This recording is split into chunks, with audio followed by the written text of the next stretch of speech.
Hello guys, welcome back to my YouTube channel. എല്ലാവർക്കും സുഖമല്ലേ? അപ്പം ഞാൻ പറഞ്ഞതുപോലെ നമുക്ക് ചിക്കൻ ബിരിയാണി ഉണ്ടാക്കുന്നത് ഡീറ്റെയിൽ ആയിട്ടൊന്ന് നോക്കിയാലോ. നമ്മളിവിടെ ഒരു 6 പേർക്ക് സുഖമായിട്ട് കഴിക്കാനുള്ള ബിരിയാണി ആയിട്ട് ഉണ്ടാക്കുന്നത്.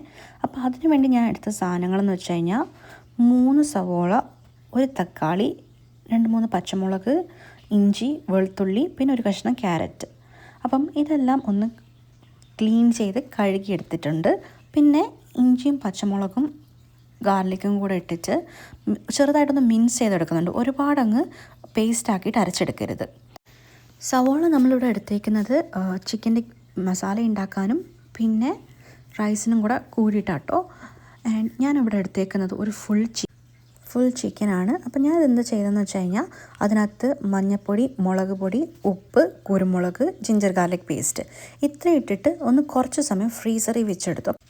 അപ്പോൾ നമുക്ക് മസാല കുറച്ചുകൂടെ ചിക്കൻ്റെ അകത്തോട്ടൊക്കെ പിടിച്ചതായിട്ടുള്ളൊരു ഫീലിംഗ് വരും.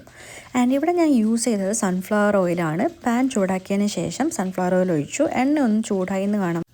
നമ്മുടെ ചിക്കൻ്റെ പീസസ് ഇട്ടിട്ട് ചെറുതായിട്ടൊന്ന് മുരിച്ചെടുക്കണം. ഒരു ഡീപ്പ് ഫ്രൈ ചെയ്തെടുത്താൽ നല്ലതായിരിക്കും, പക്ഷെ ഒരുപാടങ്ങ് കരിച്ചെടുക്കരുത്. കാരണം നമ്മളിത് സവോളയ്ക്കകത്തിട്ടിട്ട് വീണ്ടും വഴറ്റിയെടുക്കാൻ പോവാണ്. അപ്പം ഇതൊന്ന് കുക്കായി കഴിഞ്ഞതിന് ശേഷം, അല്ലെങ്കിൽ ഒരു ഹാഫ് കുക്കായി കഴിഞ്ഞതിന് ശേഷം ഞാൻ വേറൊരു പാൻ വെച്ചു. ആ പാനിലേക്ക് നമ്മുടെ മസാലയ്ക്കുള്ള സവോള ഒന്ന് വഴറ്റിയെടുക്കാൻ പോവാണ്. അപ്പോൾ 2 സ്പൂണ് കോക്കനട്ട് ഓയിലാണ് ഞാൻ അതിന് യൂസ് ചെയ്തേട്ടോ. കോക്കനട്ട് ഓയിൽ യൂസ് ചെയ്തു. അതൊന്ന് ചൂടായി കഴിയുമ്പം അതിലേക്ക് നമ്മൾ നേരത്തെ അരച്ച് വെച്ച ജിഞ്ചർ ഗാർലിക് പേസ്റ്റ് ഈ എണ്ണയ്ക്കകത്തോട്ട് ഫസ്റ്റ് തന്നെ ആഡ് ചെയ്തു. ആ ജിഞ്ചർ ഗാർലിക് പേസ്റ്റ് ഒന്ന് റോസ്റ്റായി വന്ന് തോന്നിക്കഴിയുമ്പം അതിലേക്ക് നമ്മൾ സവോള ആഡ് ചെയ്യാം. സവോള ആഡ് ചെയ്തിട്ട് നന്നായിട്ട് മിക്സ് ചെയ്യുക. എന്നിട്ട് ഞാൻ ആ ടൈം തന്നെ ഒരു സ്പൂൺ ഉപ്പ്, അതായത് നമ്മുടെ സവോളയ്ക്ക് ആവശ്യത്തിനുള്ള ഉപ്പും പിന്നെ ഒരു പൊടിക്കായി എന്നുള്ള രീതിയിൽ 1 സ്പൂൺ പഞ്ചസാരയും ഞാൻ ആഡ് ചെയ്യുന്നുണ്ട്. ആ പഞ്ചസാരയും കൂടെ ആഡ് ചെയ്തിട്ട് നന്നായിട്ടൊന്ന് മിക്സ് ചെയ്ത് അടച്ചു വയ്ക്കാം. അടച്ചു വെച്ച് കുറച്ച് സമയം കഴിയുമ്പം സവോളയൊക്കെ ഒന്ന് ഇടയ്ക്കൊന്ന് ഇളക്കി കൊടുത്താൽ മതി. പിന്നെ ഞാൻ നമ്മുടെ വറുക്കാനിട്ടിരുന്ന ചിക്കൻ വറുത്ത് കോരി മാറ്റി വയ്ക്കുന്നുണ്ട്.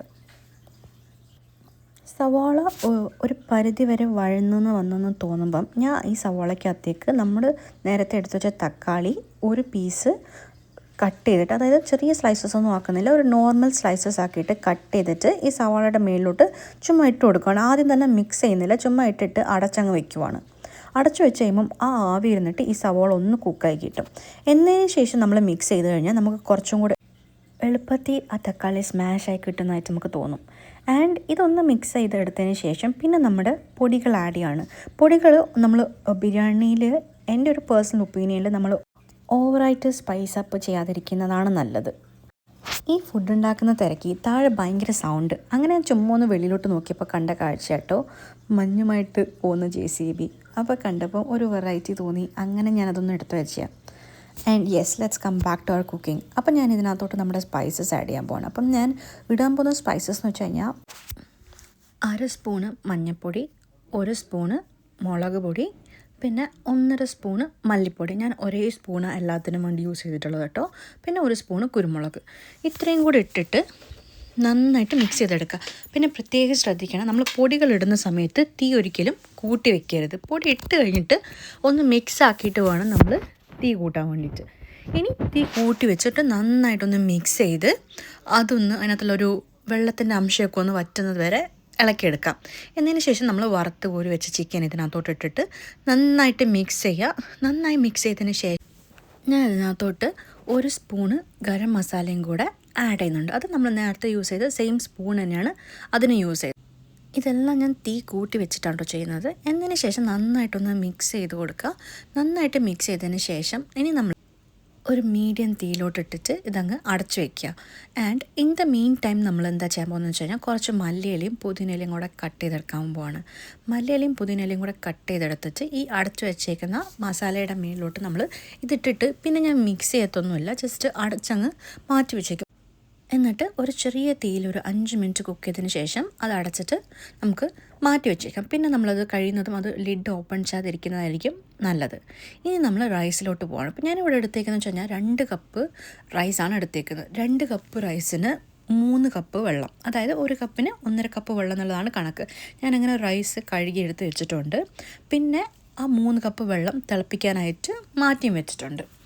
ആ സമയത്ത് നമ്മൾ ബിരിയാണി വയ്ക്കാനുള്ള ചെമ്പ് അടുപ്പിലോട്ട് വെച്ചിട്ട് അതിനകത്ത് 2 സ്പൂണ് നെയ്യും 2 സ്പൂണ് സൺഫ്ലവർ ഓയിലും ഒഴിച്ചു.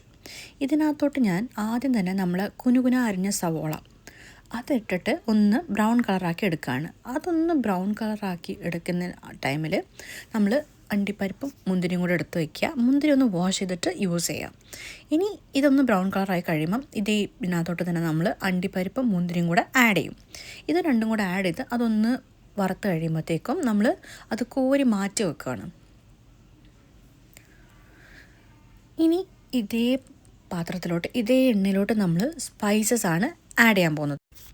ഞാനിവിടെ എടുത്ത സ്പൈസസ് പട്ട, ഗ്രാമ്പൂ, ഏലക്ക, ജാതിക്കയുടെ ഒരു സ്ലൈസ്, പിന്നെ ബേ ലീഫ്, പിന്നെ കുരുമുളക്, പിന്നെ ലേശം പെരുംജീരകം. ഇതൊന്ന് ചൂടായി വരുമ്പം അതിനകത്തോട്ട് ഞാൻ കട്ട് ചെയ്ത് വെച്ച സവോളയും ചെറുതായിട്ട് കട്ട് ചെയ്ത ക്യാരറ്റും കൂടെ ആഡ് ചെയ്യും. എന്നിട്ട് ഇതൊന്ന് നന്നായിട്ട് റോസ്റ്റാക്കി എടുക്കാം. ഇതൊന്ന് വഴണമെന്ന് തോന്നുമ്പം അതിലേക്ക് ഞാൻ ബാക്കി ഉണ്ടായിരുന്ന ജിഞ്ചർ ഗാർലിക് പേസ്റ്റ്, അതായത് ജിഞ്ചർ ഗാർലിക് ചില്ലി പേസ്റ്റും കൂടെ ആഡ് ചെയ്തിട്ട് നന്നായിട്ടൊന്ന് മിക്സ് ചെയ്തെടുക്കുവാണ്. ജിഞ്ചർ ഗാർലിക് പേസ്റ്റ് ഇട്ടിട്ട് ഉടനെ തന്നെ നമ്മൾ ഒരിക്കലും റൈസ് ഇടരുത്. ഒരു പച്ച ചുവ നമുക്ക് റൈസിന് വരും. അപ്പോൾ ഇതൊന്ന് റോസ്റ്റാക്കി എടുത്തതിന് ശേഷം മാത്രം നമ്മൾ ഇതിനകത്തോട്ട് എന്ത് ചെയ്യുക, നമ്മൾ കഴുകി മാറ്റി വെച്ചേക്കുന്ന റൈസ് ആഡ് ചെയ്യുക. ഇനി റൈസ് ആഡ് ചെയ്തതിന് ശേഷം ഇത് നന്നായിട്ട് മിക്സ് ചെയ്യുക. അപ്പോൾ ഇതിനകത്ത് ചെറിയൊരു വെള്ളത്തിൻ്റെ അംശം കാണും. ആ അംശം പോകുന്നത് വരെ നന്നായിട്ടൊന്ന് വറുത്തെടുക്കാം. വറുത്തെടുക്കുമ്പം ഈ നെയ്യും എണ്ണയും പിന്നെ നമ്മുടെ സവോള, ക്യാരറ്റ് ഇതെല്ലാം ആ റൈസിന് നന്നായിട്ട് കോട്ടാവും. ഇനി ഈ റൈസിന് ആവശ്യമുള്ള ഉപ്പ് ആഡ് ചെയ്യുക. ഉപ്പ് ആഡ് ചെയ്യുമ്പം എപ്പോഴും ഒരു പിടി മേളിൽ നിൽക്കുന്ന രീതിക്ക് ആഡ് ചെയ്യണമെന്നാണ് ഞാൻ പറഞ്ഞു കേട്ടിട്ടുള്ളത്. അപ്പം നിങ്ങളുടെ ആവശ്യത്തിനനുസരിച്ചിട്ട് നിങ്ങൾ ഉപ്പ് ആഡ് ചെയ്യാം. ഉപ്പ് ആഡ് ചെയ്ത് ഞാൻ ഇതിനകത്തോട്ട് കുറച്ച് ചെറുനാരങ്ങ നീരും കൂടെ പിഴിഞ്ഞൊഴിക്കുന്നുണ്ട്. അപ്പോൾ ഞാൻ ഒരു നാരങ്ങയുടെ ക്വാർട്ടർ പോർഷൻ ആണ് എടുക്കുന്നത് ഇവിടെ. ഇപ്പോൾ ഈ 2 കപ്പിന് ഒരു ക്വാർട്ടർ പോർഷൻ നാരങ്ങ നീര് മതിയാവും. എന്നതിന് ശേഷം നമ്മുടെ വെള്ളം തിളച്ചത് ഇതിനകത്തോട്ട് ആഡ് ചെയ്യുക. എന്നിട്ട് വെള്ളം തിളച്ചതൊന്ന് ആഡ് ചെയ്തതിന് ശേഷം നമ്മളൊരു ലിഡ് വെച്ചിട്ട് ഇത് അടയ്ക്കണം. അപ്പം ഞാൻ ലിഡ് വെച്ച് അടയ്ക്കുന്നതിന് മുമ്പേ ഒരു അലൂമിനിയം ഫോയിൽ വെച്ചിട്ട് നമ്മുടെ പാത്രം കവർ ചെയ്തിട്ടാണ് ഞാൻ ഇത് അടയ്ക്കുന്നത്. അതൊന്ന് അടച്ചതിന് ശേഷം തീ ചെറുതാക്കിയിട്ട് വെക്കുക. തീ ചെറുതാക്കി വെച്ചതിന് ശേഷം ഒരു 8-9 മിനിറ്റ് ആകുമ്പം ലിഡൊന്ന് പൊക്കി റൈസ് നന്നായിട്ടൊന്ന് മിക്സ് ചെയ്ത് കൊടുക്കുക. ഇതൊന്ന് മിക്സ് ചെയ്തതിന് ശേഷം നമ്മൾ വീണ്ടും അടച്ചു വയ്ക്കുകയാണ്. ഇനി നമ്മൾ പ്രത്യേകം ശ്രദ്ധിക്കണം, നമ്മുടെ തീ ഏറ്റവും ചെറിയ തീയിൽ വേണം ഇടാൻ വേണ്ടിയിട്ട്. ആ ടൈമിൽ ഞാൻ എന്താ ചെയ്യുന്നതെന്ന് വെച്ച് കഴിഞ്ഞാൽ നമ്മുടെ നേരത്തെ വറുത്ത് കോരി വെച്ച അണ്ടിപ്പരിപ്പും മുന്തിരിയിലേക്ക് കുറച്ച് മല്ലിയിലയും പുതിനയിലയും കൂടെ കട്ട് ചെയ്തിട്ട് ആഡ് ചെയ്ത് കൊടുക്കുകയാണ്. അതിൻ്റെ കൂട്ടത്തിൽ തന്നെ ഞാൻ ഈ മിക്സിലേക്ക് കുറച്ച് ഗരം മസാല പൗഡറും കൂടെ ആഡ് ചെയ്യുന്നുണ്ട്.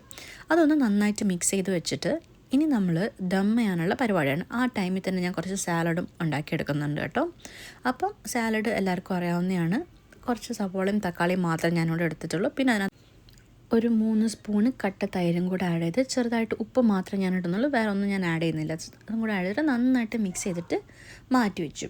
ഇനി ആ ടൈം കൊണ്ട് തന്നെ നമ്മുടെ റൈസ് ഇപ്പം വെന്തിട്ടുണ്ടാവും. ഇനി നമുക്ക് ദം ചെയ്യുന്ന പരിപാടിയിലോട്ട് പോകാം. അപ്പം ഞാൻ ലിഡൊന്ന് പൊക്കി നോക്കിയിട്ട് ഇതിപ്പോൾ ഞാൻ വലിയ പാത്രം എടുത്തേക്കുന്ന കാരണം റൈസ് ഞാൻ സെപ്പറേറ്റ് ബൗളിലോട്ടൊന്നും മാറ്റുന്നില്ല ദമ്മിടാൻ വേണ്ടിയിട്ട്. ഈ റൈസ് എല്ലാം കൂടെ ഒരു സൈഡിലോട്ടൊന്ന് മൂവ് ചെയ്ത് വെച്ചിട്ട് ഇതിനകത്തോട്ട് തന്നെ ചിക്കൻ കോരിയിടാൻ പോവാണ്. അപ്പോൾ ഇങ്ങനെ ചിക്കൻ ഇട്ടു. ആദ്യത്തെ ലെയറിൽ തന്നെ ചിക്കൻ ഇട്ടു. എന്നിട്ട് അതിൻ്റെ മേളിലോട്ട് കുറച്ച് റൈസ് ഇട്ടു. ആ റൈസിൻ്റെ മേളിലേക്ക് നമ്മൾ ഈ മിക്സാക്കി വെച്ച അണ്ടിപ്പരിപ്പ്, മുന്തിരി, പിന്നെ നമ്മുടെ മല്ലിയില, പുതിനയില, സവോള ഇതെല്ലാം കൂടെ ഇട്ടിട്ട് ഒരു ലെയർ ഉണ്ടാക്കി. In the process repeats again. അപ്പുറത്തെ സൈഡിലും ഇതുപോലെ തന്നെ ചിക്കൻ ഇടുന്നു. വീണ്ടും നമ്മുടെ റൈസ് അതിൻ്റെ മണ്ടയിലേക്ക് ഇടുന്നു. ഈ അണ്ടിപ്പരിപ്പും മുന്തിരിയും പുതിനയും എല്ലാം കൂടെ ഇട്ടിട്ട് ഒന്ന് കോട്ട് ചെയ്തെടുത്തു. ആൻഡ് പിന്നൊരു ഫൈനൽ ലെയർ എന്നുള്ള രീതിക്ക് റൈസ് ഒന്നും കൂടെ ഒന്ന് സ്പ്രെഡാക്കി കൊടുത്തിട്ട് ഇതിൻ്റെ മേളിൽ നമ്മുടെ ബാക്കി വന്ന അണ്ടിപ്പരിപ്പും മുന്തിരിയും മല്ലിയിലയും കൂടെ ഇട്ട് കൊടുത്തു. പിന്നെ റൈസിനൊരു ഫ്ലേവർ വരാൻ വേണ്ടിയിട്ട് കുറച്ച് ചെറുനാരങ്ങ നീരും കുറച്ച് നെയ്യും അതിൻ്റെ മേളിലോട്ട് ഇട്ട് കൊടുക്കും.